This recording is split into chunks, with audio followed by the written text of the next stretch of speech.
It's Terrence Gangster Williams, aka OG Giggity, aka Mr. Answer Right Back, aka the People's Champ, Terrence Civilian Williams. Hey y'all, what's up, what's up, what's up? This is my little brother, your favorite uncle, OG Giggity. Anyway, now I'm just playing around. So listen, um, let me give y'all the story about one of my childhood friends. Y'all see him? Y'all see him? I got him on the thumbnail too. But y'all notice this though? Look, y'all see us sitting in a chair, and we ain't sitting on each other's lap. See, I was a youngster. I knew. Come on now. Anyway, me and we used to call him Bat Mike, or we used to call him Lieutenant Later on that line, become Lieutenant Let's call him Ugly. Ternell Webster, one of my best friends. This picture is in a house on Phillip Street. This is the house where him and I playing with a little handgun, and I almost deleted him. We was playing, you know what you call back in the days, Russian roulette, and we were bored. My mother could see, like, my mother would get up in the morning, like around 5 in the morning. Um, I would walk my mother to the bus stop. I would walk my mother for like, one, two, like maybe 3 blocks, three and a half blocks. Sometime 1 block, she would catch that bus. No, she didn't catch it. My bad. So it was 3 blocks, cause that's the bus she would get off to come home. So the Ferret Street bus. So anyway, and it would be still kind of dark. It would be dark. So it would be times, and I'm my mother's middle boy. So she got a younger child, me, and my older brother Chris. So some days, it'd be like, oh, I don't feel like going to school. Back then we was going to Carter G. Woodson Middle School. And Woodson had started from 6th to the 8th grade. Man. Now see now back then, wearing the tight clothes, the little tighty, that was in style. Y'all just that's why I be telling people, you know what? We just do the same thing over and over and over. But anyway, um, I got the little 22, and we inside. This him and I, we inside. And I forgot who asked who want to do it, who come up, but we both agreed, put it like that. So I took all the bullets out. I had one little bullet in there. And we spinning. He put it to my head, click. Spinning. I put it to his head, click. He did it again, click to my head. And then before I went to go up to his head, I squeezed the trigger. Bow! He jumped. Man, you almost shot. That was the whole plan. We were seeing who gonna get shot. But I'm happy that didn't happen because I didn't know back then who he was tied to. Couldn't right like maybe like I want to say 2 years later. This had no one. Maybe a year later. Maybe a year later, this uh,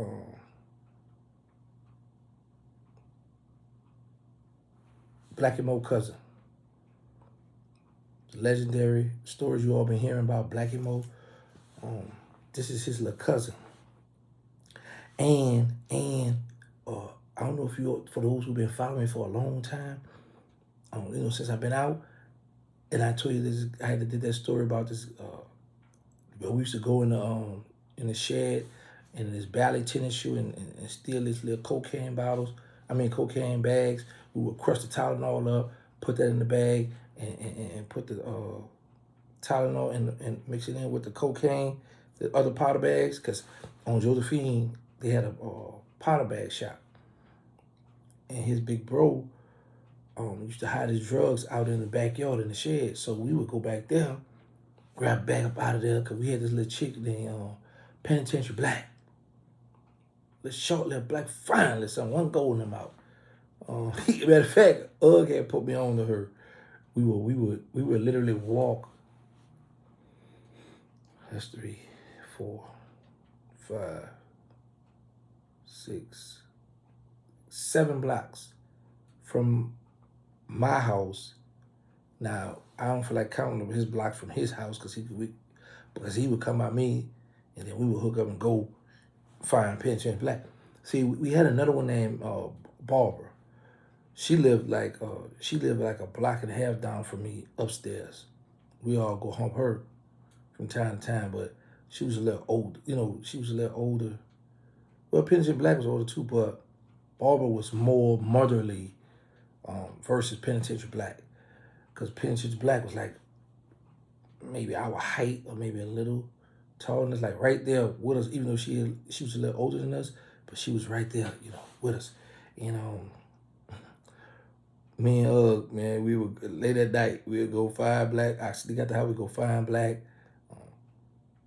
go into the alleyway around Saratoga and Second. What was that first? Yeah, Second Street, around that way. And by this little abandoned house. Only thing I didn't like about it, they had a dog in the next, like we go in the alley, like you have a house here with an alleyway, and there's a fence here with houses. There's somebody's backyard here, and they had a dog back, and that dog come out making all that noise, barking and stuff. And the crazy part about it, it seemed like if go first, humper first, I'm standing outside on the sidewalk with my little 22 on me, watching, keeping the lookout. When my turn, the dog get the barking. I'm like, man, this ain't gonna work, man. But I got mine now. Don't get that twisted. But I thought about this because back then we were young, and in this house right here, this very house right here, is where my brother Chris, he had a girl. I'm not gonna call her name, like, cause she doing good for herself now and looking good. But this the same house where my brother had sex with his girl. That he walked out on the balcony because we stayed upstairs. And he said, "Shop over," and that's when all my brother friends in that neighborhood come running. I said, "I'm gonna tell mom." And they were like, "What?" He gave me $2. Patrick Bridges gave me $2. Actually, Patrick Bridges, he the one that brought me to play football for Taylor Park. So this picture had to be about 1988. This was 88. Was it 88? Yeah, I think that's when I first started going to Carter G. Woodson in 1988. 88 or 89. But this one, me and this my bro. You can tell, look how we was young and wild. Look what we had written on the back. Look how it wrote on the back. Young and rootless, gangster and ugly. That's how I used to write back in the day. This an old throwback, man. So anyway, of course, because y'all see I done got older now. But this house here, it's the same house where I used to hide the drugs for my two older brothers on my father's side. Same house where my homeboy, I used to call my bro Chill Will, hid out when he was wanted for murder. We was young back then. Because Chill Will had to be maybe a year older than I was. Maybe a year, let me see. Yeah, maybe a year older than me. But he was he was taller than I was. He was wanted for murder back then. And when we first walked in this house, you had the kitchen, this the living room, then our bedroom, then my mother room. My mother room way in the back. But it's all like, you can't hide and duck off because mom gonna hear everything. But yeah, I remember she embarrassed me one night too. Now I think, because there's so much stuff coming back to me from this house. I was on the phone with these girls out of Gertown, waiting in the kitchen. Man, about 3 in the morning, we on that. My mama picked up that phone. Boy, you better hang that. I was so embarrassed with the little girls. They was on there laughing. Man, shout out to Bahati. What's happening, girl? And Chanel. But anyway, yeah, I just wanted to come through and share that story about me and my best friend here. Cause just hit me yesterday. He was like, "Man, I'm proud of you, bro. Welcome home."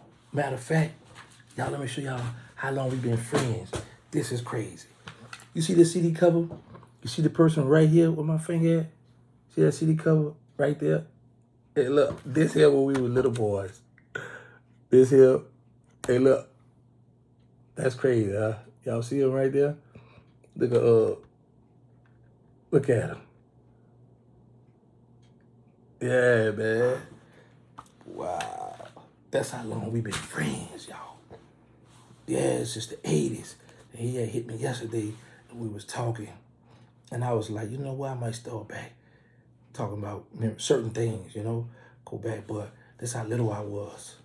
That's how little I got another picture of me, my little brother, and this other cousin over to the left right over here is his name Will.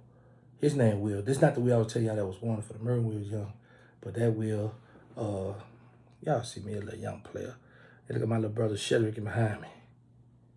That's right. Well, that's when I was going to Worcester. Y'all see that little shirt? Look at them little pants we had. Look at them little tight. Yeah. Well, that's a game. Yeah, that's when we had to see that remote control in his hand. That's what we had to see. My mama wound up buying us a game. Remember I told you I went to jail for trying to steal my cousin Atari game next door? So my mother would let her, all right, mama, get right now. So she wound up getting us a Nintendo. This was a Nintendo. Yeah, we had a Nintendo back then. That was all the jukebox, the radio behind us. Yeah, man. But anyway, I want to let your children know this. That the stuff they doing, the stuff they think they getting away with, stuff they think we don't know, we done been through it. We done done it. So, the moral of this story is, from this age here, I got into the life of crime. No, I wasn't scared. I mainly wanted to prove that, yeah, I'm about that, yeah, I could do that. And looking back, I was little too. I was little with a big heart. I was, man. And now, right now to this day, my little brother that's right behind me, you see how tall I am over here? Right now to this day, he's like 3 inches taller than I am to this day. I remember one day, speaking to let me jump over here a little bit. I had called home when I was in the Fed. I was like, I hadn't seen my little brother in years. So I say, and him and I have the same mother. I said, boy, how tall are you now, boy? He said, I don't know, 5'11", 5'12", 5'13". So I got quiet. He got quiet. He said, wait, did I just say that? I said, yeah, you just said that stupid stuff out your mouth. He said he was 5'13", y'all. But anyway, I have a few more stories in this house right here. And I might come back and give y'all some. But the main thing is, I want to reach out to the youth to let them know that when we young, you be like, man, I'm young, innocent, I haven't been in trouble before, and we want to be down. The peer pressure. I started playing football, little right from, we had 110 back then. See, I would start from 95, 110, and 130. That was the weight you had to be. You had to be a certain age. When I was around this time here, I played park ball with, y'all might be familiar with Randy Livingston. He coaching ball right now. I played with Walter Burton, Wawa. He was short than me. He was a fast little running back too. I played with Marvin Hooker. I played with Patrick Surtain. He wound up going to play for the Miami Dolphins. He wound up going to play cornerback. Y'all know M11, true story M11. Him and I played football together. We played wide receiver. Actually, I played over on right, and he played on the left hand, and he was right here capping, talking about when he running reverse. I don't remember block. Talking about I ain't want to block for him. But I was the starter. I was the best wide receiver on that team. Straight up. I didn't call the most touchdowns. He didn't catch more touchdowns than me. I called more touchdowns. My first year, now, I ain't gonna lie, now they played me. Now, my first year, I had that little helmet, little reach helmet. That helmet, that hard cushion in there. And I was number 89. I think Mark was 85. I don't know what number was Mark. But yeah, we played park ball. We all played park ball together back then. We were going to win championship 2-3 times. But I ain't lie, back then, Harrell Park, that was the team to beat. But once Coach Rome got it together, and we start skull dragging on Harrell Park. That's right. And then y'all, let me show y'all something. I guess I add that in there. To this day, I still get ticked off with the coach and staff about this. We had a safety named Frank. Frank was a cool, good boy. I wonder where Frank is, because Frank and Mark, I think they stayed around the same neighborhood. But Frank was real cool. But Frank played safety, and he a crybaby too. We go to play Harrell Park. We go in Carrollton, right? The same park that Lil Wayne fixed up. We go play them. And I'm playing cornerback. But little Frank, he was kind of tall. So Frank playing safety. Now, we was told, okay, hold your man. So I had the wide receiver. The safety pulled to get everything come back, right? But Harrell had this big, tall running back. So he came flanked out, like acting as a wide receiver or something. He came from out the backfield. So I followed the short man, I'm playing cornerback. I followed the short man, and his tall running back come running out to go for a pass. I keep saying Mark. Franklin's scary self, he want to go run to cover the little wide receiver that's about his height or maybe a little shorter, and this running back that came from out that backfield and caught that bomb. And I had to turn around and run behind him. He made a touchdown. So we still beat. They only made that one touchdown. But the coach was blaming me. And I'm like, no, man, that's Frank, man. Frank was supposed to cover him. And to this day, we'll argue about that, y'all. But it'd be all in fun because we had a team that was undefeated. We were undefeated. We had lost that one game. We had lost that. No, we had beat them. We had a team that was undefeated, but Harrell Park had scored on us, and we wound up going across the river. That's when you go across the river on air gears to play for the championship. I think it was Ted on state. Y'all might remember the stadium. Y'all helped me out with that part. And one year we got disqualified. Then we went back the next year and put down on them people. That's what was fun back then. They had park ball. See, some cities still have park ball, but that's what they need to bring back, park ball. I wasn't too hip to the basketball, but and around this time, I don't have a picture of my best friend Hank. I marched in a band. I played for Woodson band. I played the little cornet, that little short trumpet. It was he was in front. He was on this because he played the baritone. Trombone, baritone. Yeah, he played a little ugly thing. His little horn was all beat up too. I said, man, we used to mess with him. His horn looked just like his head, his face. So we used to mess with him about that. So we always back then when he was on the left side, he was a section leader. So we had then you had Mosquito because he played trumpet. Then you had me. Okay, Hank and our other homeboy used to walk with us on St. Charles Avenue with the little Cheetos, a little something to drink, we'd eat some while we marching in the band. And when the people be all out of the street and we used to have them home, we used to be moving hand, side to side, swaying our horns, get them out of the way.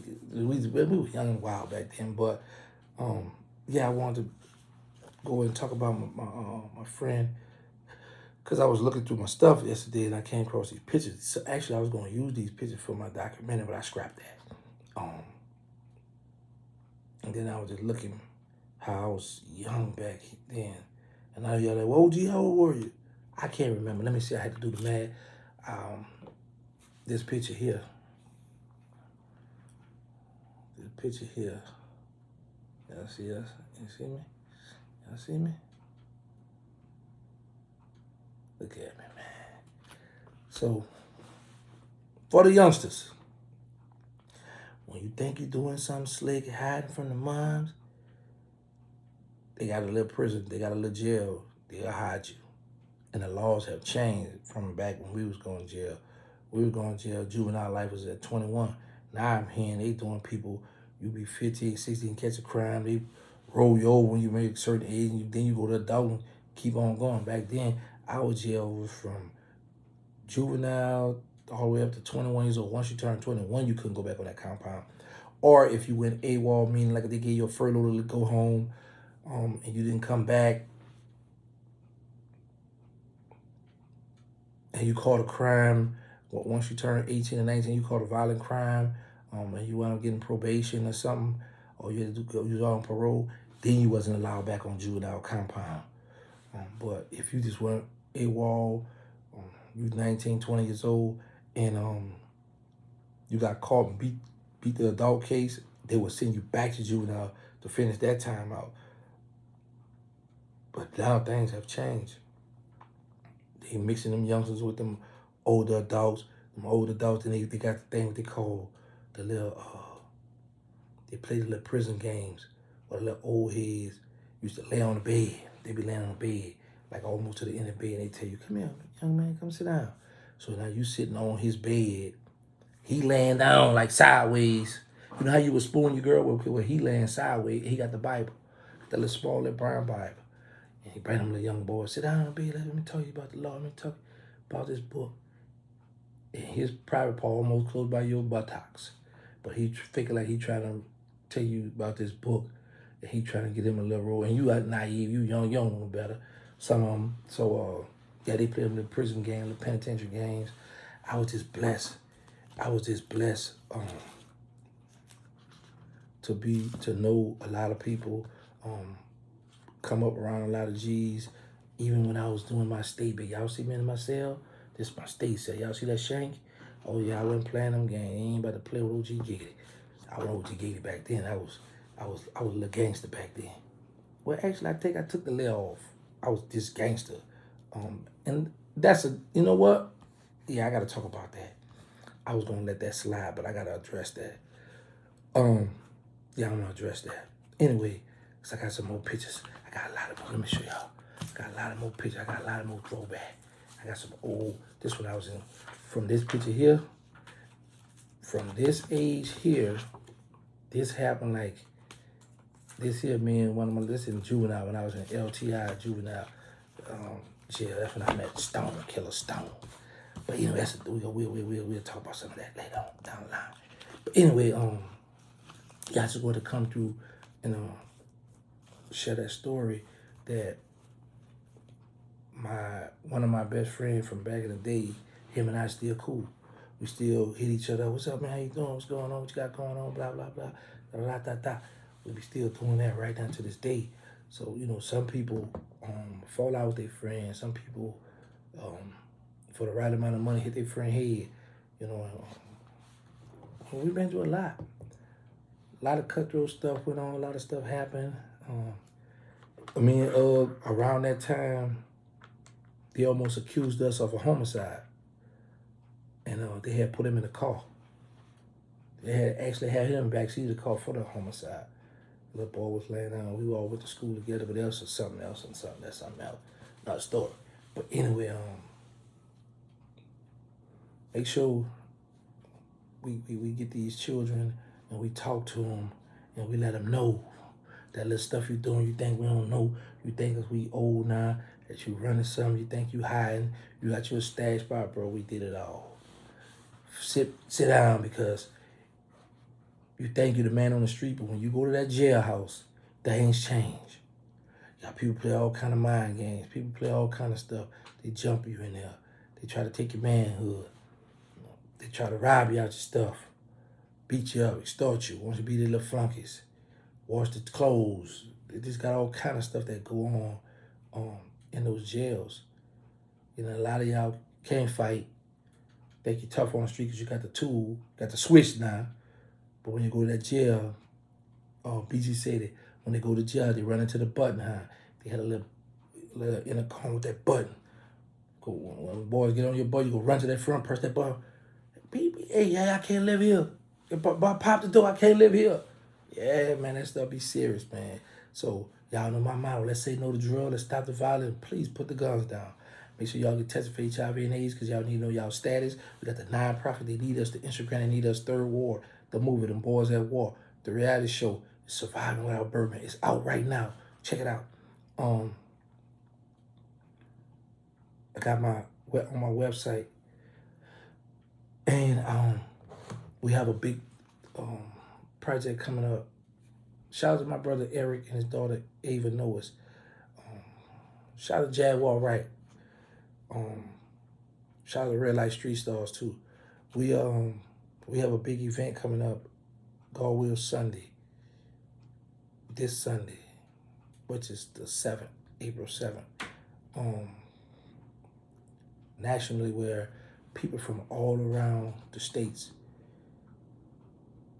coming together to discuss this violence in our cities, neighborhoods, and how can we step in and help out.